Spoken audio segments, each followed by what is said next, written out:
आता हे मसाले जे मी एकत्र करून घेतले सगळे काढून, त्यात आपल्याला दालचिनी, लवंग, मिरं, हिरवी मिरची, कांदा आपल्या गरम पाण्यात उकळून घ्यायचं. पाणी मी गरम करत ठेवलेलं आहे. उभा कांदा कापून मी असं घेतलेलं आहे, तो आपण घालायचा याच्यात.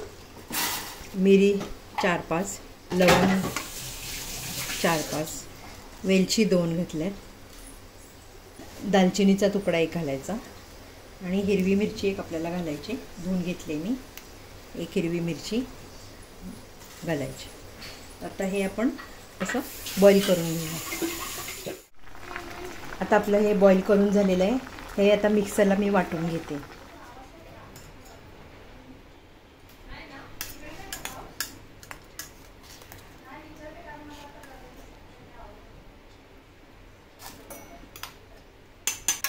हे काढून घेते मी, पण थंड झाल्यावर आपण मिक्सर फिरवायचा.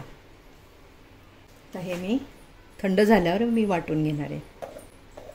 आपलं वाटण झालेलं आहे. कांदा सगळं ते जे मी शिजवून घेतलं होतं त्याचं वाटण करून घेतलं आहे. गरम करून घेतले मी. तेल घालते याच्यामध्ये.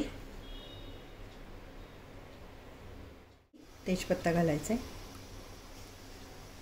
तेजपत्ता घातला आहे. आता अर्धा चमचा आपल्याला जिरे टाकायचे. आलं लसूण पेस्ट घालायची अर्धा चमचा. हळद घालायची अर्धा चमचा. मिरची पावडर, आपण मिरची हिरवी घातली ना त्याप्रमाणे जरा कमी प्रमाणात घालायचं. तिखट मिरची पावडर अर्धा चमचा. धना जिरा पावडर 2 चमचे. त्यामध्ये मी किचन किंग मसाला घालते थोडासा. ते हलवून घेऊया आपण. आता जो वाटण केले ते हात घालायचं आपल्याला.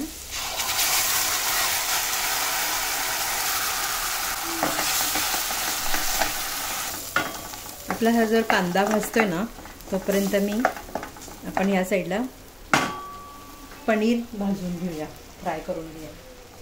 मी मसाला दुसऱ्या गॅसवर भाजत ठेवलेला आहे. आपल्याला आता पनीर जे मी पीसेस करून घेतलेत पनीरचे, ते आपल्याला थोडंसं फ्राय करून घ्यायचे आहे.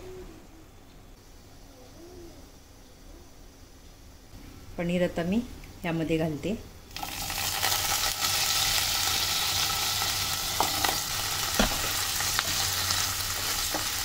थोडंसं आपल्याला मिरची पावडर घालायची ह्याच्यामध्ये. थोडंसं मीठ घालायचं. जास्त फ्राय नाही करायचं आपल्याला, थोडंसं हे करून घ्यायचं. झाले आपले आता पनीर फ्राय. बदाम भिजत घातले होते ते आपण साल काढून दुधामध्ये वाटून घ्यायचं मिक्सरला. बदामाची साल काढून घेतली मी. त्यात आता थोडंसं दूध घालून मी वाटून घेते. मी बदाम आणि दूध थोडंसं घालून मिक्सरला वाटून घेतले. ते आपण आता ह्याच्यात ती पेस्ट घालायची आपल्याला.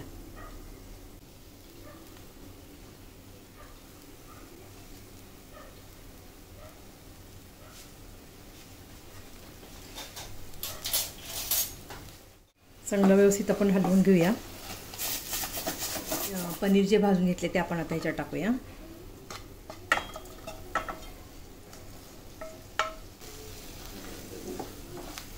भाजी एकदम झटपट होणारी आहे आपल्याला, कारण पनीरचे बरेच प्रकार आता आपण करतो, त्यात हा एक झटपट असा आहे.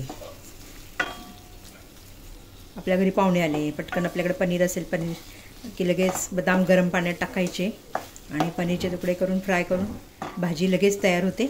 चपातीवर खावा, रोटी बनवा, छान लागते भाजी. खूप छान सुटलेलं आहे. आता यामध्ये आपल्याला पाणी घालायचं आहे. जसं तुम्हाला असं समजा जास्त ग्रेव्ही नको असेल तर थोडंसंच पाणी घालायचं, म्हणजे ग्रेव्ही जास्त नको असेल तर. तेजपत्ता आपल्याला काढून टाकायचं आहे.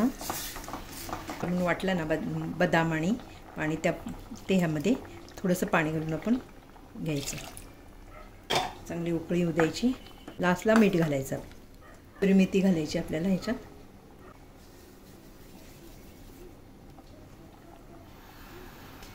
कोथिंबीर घालायची भरपूर. 5 मिनिट झाकून ठेवायचे. मस्त भाजी आपली रेडी होणार. आता 5 मिनिट झालेले आहे. आता आपण पाहूया. भाजी आपली रेडी झालेली आहे. आपल्याला मध्ये थोडंसं मीठ घालायचं आहे, कारण मी अगोदर नाही घातलं.